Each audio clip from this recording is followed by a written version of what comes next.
नमस्कार मेरे भाइयों और बहनों, प्यारे बच्चे बच्चियां। हमारे नेता आदरणीय राहुल गांधी जी 8 तारीख को 5 बजे प्रयागराज की इस पवित्र भूमि पर आने वाले हैं और बच्चों से सीधा संवाद करने वाले हैं। जो बच्चे अपने भविष्य को लेकर चिंतित हैं, जो बच्चियां अपने भविष्य को लेकर चिंतित हैं, कैसे उनका जीवन आगे अच्छा हो, कैसे वो अपने परिवार को आगे अच्छा ले चल सके, आज सरकार जानबूझकर पेपर लीक करा रही है, जानबूझकर उनके भविष्य को बर्बाद कर रही है और पूरे तरीके से गुजरात की बड़ी बड़ी कंपनी एजेंसी उसमें शामिल है और जानबूझकर बच्चों का भविष्य खराब किया जा रहा है। हमारे नेता आदरणीय राहुल जी 8 तारीख को बच्चों से संवाद करेंगे और भाजपा की सरकार जानबूझकर ये प्रयास कर रही है कि राहुल जी कार्यक्रम यहां न कर पाए। इसके पहले भी राजस्थान कोटा में कार्यक्रम निरस्त कराया था, बच्चों छात्रों की आवाज के चलते फिर उनको परमिशन देना पड़ा। इसी प्रकार उत्तराखंड के देहरादून में भी परमिशन देके कैंसिल किया, जो छात्रों के दबाव के कारण फिर इनको देना पड़ा।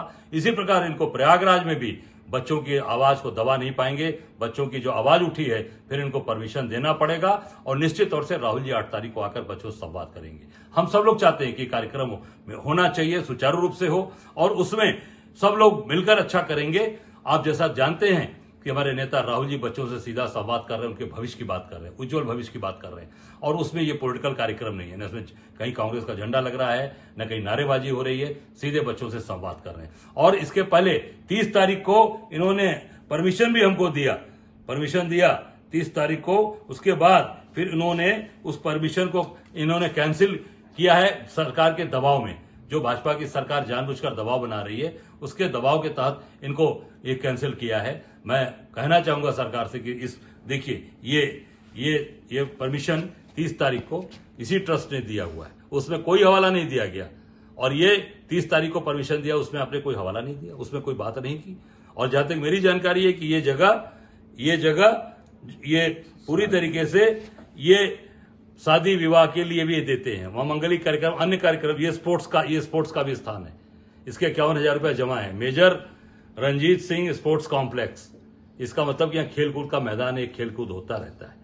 और हम किस दिन कार्यक्रम कर रहे हैं? शनिवार को 5 बजे, जब सारे स्कूल कॉलेज बंद हो जाते हैं।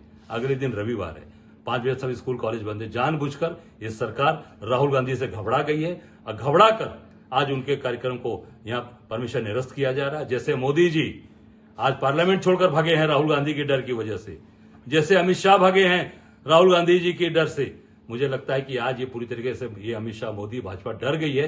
इस नाते इनके कार्यक्रम को कैंसिल किया जा रहा है। हम सब लोग डटे हैं कि कार्यकर्ता डटा है, राहुल जी 8 तारीख को आएंगे और कार्यक्रम निश्चित तौर से प्रयागराज की पवित्र धरती पर करेंगे। धन्यवाद। ठीक था तो परमिशन आपने हमें दिया, अगर नहीं ठीक था तो परमिशन क्यों दिया गया? इससे साबित हो रहा है कि सरकार के दबाव में ये परमिशन कैंसिल किया गया। इसके पहले भी हमारे नेता आदरणीय राहुल जी का कार्यक्रम राजस्थान के कोटा में हुआ था, वहां भी भाजपा की सरकार थी, उन्होंने दबाव डालकर कैंसिल कराया। इसी प्रकार उत्तराखंड में भाजपा की सरकार थी, वहां भी दबाव डालकर देहरादून का कार्यक्रम कैंसिल कराएगा। फिर देना पड़ा, इनको कोटा में भी देना पड़ा क्योंकि छात्रों के दबाव के कारण देना पड़ा। यही हाल इन्होंने यहाँ प्रयागराज में किया है, इनको फिर यहाँ देना पड़ेगा छात्रों के दबाव में, क्योंकि ये धरती बहादुरों की धरती है, शहीदों की धरती है और यहाँ प्रतियोगी छात्र शुरू से इस जगह से अपना भविष्य तलाशते हैं। हजारों हजार IPS IAS PCS यहाँ से बने हैं और बच्चों का पूरा भविष्य का प्रश्न है। राहुल जी आएंगे 8 को, बच्चों से संवाद करेंगे। मेरा सरकार से आग्रह है, प्रशासन से, कि वो हमारे ऑप्शन दे। ऑप्शन के तौर पे यहाँ पर स्काउट गाउट की जमीन है, हॉलैंड हॉल की जमीन है, वो दें, हम कार्यक्रम करने के तैयार हैं, क्योंकि हम चाहते हैं कि बच्चों के भविष्य के साथ हम लोग, हमारे नेता राहुल जी संवाद करें और उनको उनका भविष्य उत्तर करें। अगर ये माने कि अगर